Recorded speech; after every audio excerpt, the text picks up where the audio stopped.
Je leur dirais simplement que s'inscrire sur les listes électorales, ça prend très peu de temps, ça se fait en ligne, c'est facile à faire et on fera un rappel, sur nos différents réseaux sociaux. Et aller voter, ça prend, quelques minutes d'aller dans son bureau de vote, juste à côté de chez soi. Et ça a une incidence, assez importante sur sa vie. C'est, l'un des pouvoirs qu'ont les citoyens, dans notre République et ne pas l'utiliser, c'est quand même très dommage. C'est un choix de notre part. Le but, c'est d'embêter le moins possible les gens avec les élections. Et donc on s'est dit que vers décembre-janvier, c'était la période idéale pour commencer, à proposer nos programmes simplement sur les marchés et dans les rues. Non, évidemment, c'est pas un problème. Au contraire, c'est une bonne chose. C'est ce que je suis et c'est le sens de mon courant politique. Non, évidemment, le maire sortant est entouré d'élus qui n'ont pas envie de perdre leur mandat d'élu.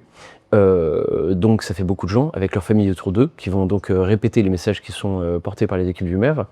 Et ensuite, il y a évidemment, une question de moyens, tout simplement. On n'a pas autant de moyens que les équipes, du maire sortant, ça c'est évident. Donc vous entendrez parler beaucoup moins de nous que de la candidature du maire sortant. C'est une énorme responsabilité, comparable à celle d'adopter un enfant, et ce, quel que soit le type d'animal. Toutes les vies comptent. Donc il faut bien s'enseigner sur les besoins biologiques de l'animal et être sûr de pouvoir les satisfaire.